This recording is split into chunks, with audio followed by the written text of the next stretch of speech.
beloved country, Nigeria. On this note, I welcome you to Idaelgist News Review for the week. My name is Joy Dixon. The President of Nigeria, Muhammadu Buhari, has returned to Abuja, the nation's federal capital territory, after attending the 76th section of the United Nations General Assembly, UNGA. President Buhari departed the shores of Abuja, Nigeria, for New York in America last Sunday to participate in the World Meeting. He returned to Nigeria through the Nnamdi Azikiwe International Airport, with his plane touching down at about 5:20 a.m. on Sunday, 26th September. It was gathered that upon landing at the airport, Buhari was immediately transported to the presidential villa in Abuja. While in New York, the Nigerian leader, apart from the UN General Assembly meeting, also held some high-level meetings and interactions while in the United States. The Socio-Economic Rights and Accountability Project, SERAP, has urged President Muhammadu Buhari to publish the names of Nigerians indicted in the recent forensic audit report on the Niger Delta Development Commission, NDDC. The Minister of Niger Delta Affairs, Godswill Akpabio, had submitted the report to President Buhari on the running of the commission between 2000 and 2019. In an open letter dated 25th September 2021 and signed by its Deputy Director, Kolawole Oluwadare, SERAP asked the Attorney General of the Federation and Minister of Justice, Abubakar Malami, SAN, to widely publish the names of those indicted in the report. The National Association of Resident Doctors, NARD, has asked the federal government to pay salary arrears of its members within the next 72 hours. NARD stated this in a press conference held on Saturday after the swearing-in of the new NARD executives held in Bauchi State. Speaking to newsmen, the new president of the association, Dare Ishaya, stated that the strike will continue until the minimum demands of the association are met. The Nigerian Navy on Monday urged the federal government to build a wall across the country's borders to stop the proliferation of arms and ammunition, which it said has landed Nigeria in deep crisis. This was disclosed by Commander Jemima Malafa, who represented the Nigerian Navy during an interactive section on 4 bills pending before the House of Representatives Committee on National Security and Intelligence in Abuja. The 4 bills, the first is a bill for an act to establish the National Commission against the proliferation of small arms and light weapons. Others are a bill for an act to repeal the Explosives Act and a bill for an act to make provision for the integration of private closed-circuit television, CCTV, in the National Security Network in Nigeria. The last one is a bill for an act to designate the month of November as the National Appreciation Month for security agencies. A Ford van conveying vegetables, tomatoes, and other perishable food items was on Monday morning set ablaze by unknown hoodlums in Enugu for allegedly violating the suspended every Monday sit-at-home order.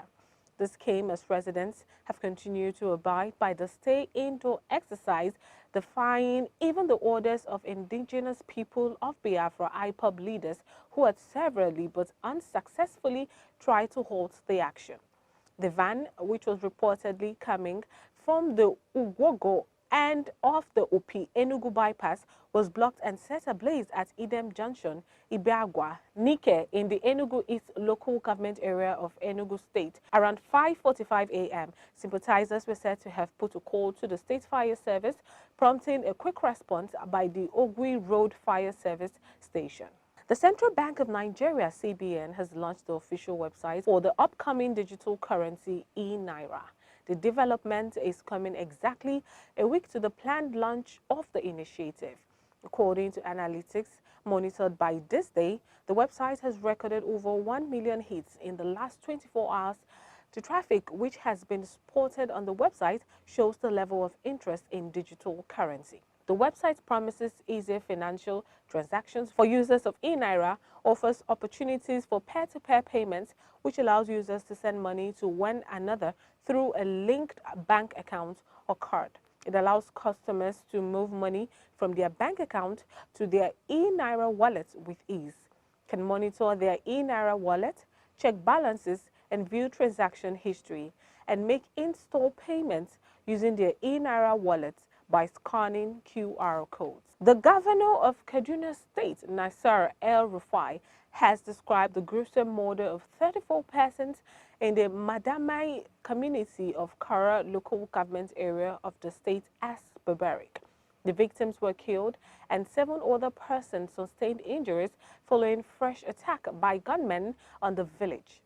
In a statement through his commissioner for Internal Security and Home Affairs, Samuel Aruwan, the governor condemned the attack on the village and the killing of innocent citizens. El-Rufai further described the attack as an unspeakable display of wickedness, meriting the severest form of punishment. The governor said troops mobilized to the location engaged the bandits in a gun battle before the assailants withdrew after intense pressure. Gunmen suspected to be kidnappers have abducted Air Vice Marshal Sikiru Smith, retired, in the Ajah area of Lagos State. The abducted general is a cousin to a former Inspector General of Police and current chairman of the Police Service Commission, Musiliu Smith. Sikiru Smith is currently the chairman of Double Wealth Ventures Limited, a dredging and engineering firm. It was gathered that a retired military officer was supervising work on a site in the Ajah area of Lagos State on Monday when masked gunmen invaded the place and shot sporadically. Smith was reportedly taken away in a waiting speedboat and sped away. According to Punch, in an SOS voice note shared by his driver, Corporal Odiji, the retired AVM engaged in a struggle with the gunmen before he was subdued. The National Agency for Food and Drug Administration Control, NAFDAC, has raised alarm over the use of a poisonous substance by producers and dealers of palm oil. According to the agency, sellers of palm oil now use azo dye, a substance well known as Sudan dye, in order to make the product look reddish and attractive to buyers. NAFDAC Director General Professor Moji Christiana Adeyeye made the observation at a sensitization campaign in Anambra State. Adeyeye bemoaned the act, describing it as wicked and inhuman. She noted that the substance is deadly as it causes the gradual deterioration of human health. According to her, the agency discovered the sharp practices where sellers of palm oil now put azo dye to make it very reddish for it to look very glittery so that unsuspecting customers can easily buy them. Unknown gunmen have killed Dr. Chike Akonyele, husband of late former Information Minister. It was gathered that Dr. Chike was murdered by the gunmen at Umoji in Idemili North local government area of Anambra State on Tuesday evening. A source disclosed that the late minister's husband had earlier visited the University of Nigeria Nsukka Alumni Association UNAA, where the late Dora was honored. He was attacked and murdered on his way back to his base. The federal government has been restricted from retrying the former governor of Abia State and Senate Chief Whip Orju Zokalo. Justice Enyang Eko of the Federal High Court sitting in Abuja gave the judgment on Wednesday. The presiding judge also asked the Economic and Financial Crimes Commission, EFCC, to stop the planned retrial of Kalu based on the 7.1 billion naira money laundering charge earlier preferred against him. Justice Eko held that the Supreme Court did not, in the verdict it gave on May 8, 2020, order the retrial of either Kalu or his firm, Sloke Nigeria Limited. The presiding judge ruled that the Apex Court only ordered the retrial of former Director of Finance in Abia State, Jones Udeogo, who was the appellant before it. President Muhammadu Buhari addressed the country in a nationwide broadcast to mark the 2021 Independence Day celebration. Nigeria's Independence Day is celebrated every October 1st to mark our independence from colonial rule under the British government. The broadcast is part of the activities marking the 61st independence anniversary of the country. President Buhari made the broadcast on the nation on Friday, October 1, 2021 at 7 a.m. Next is entertainment news. Stay tuned. Nigerian music star Davido has revealed how he got into trouble with the Nigerian government during the End SARS protest in 2020. The singer made this known during his guest appearance at Trevor Noah's The Daily Show. Davido is one of the celebrities who held the End SARS protest in 2020. He didn't just protest, as he helped secure the release of some of the protesters who had been arrested by the police authority. The music star joined a list of celebrities who came out to lead or join the End SARS protests across the country and abroad. Nigeria film industry veteran Ajoke Silva celebrated 4 decades in the industry alongside her 60th birthday on Wednesday. The screen and stage actress recently released stunning photos on Instagram to mark the milestone. She wrote, "Numbers are very important to me. So this year, as I turn 60, I also mark 40 years in the industry I love." The multiple award-winning actress has featured in over 100 productions since her career kicked off from stage. Joke landed her breakout role starring alongside Colin Firth and Nia Long in the British-Canadian film The Secret Laughter of Women. In 2006 and 2008, the actress won the Best Actress in a Leading Role and Best Actress in a Supporting Role at the African Movie Academy Awards, AMA.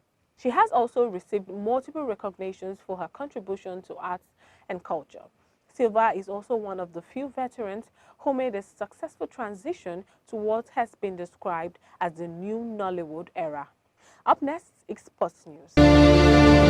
Anthony Joshua has vowed to keep positive in the wake of his devastating defeat at the hands of Alexander Usyk on Saturday night.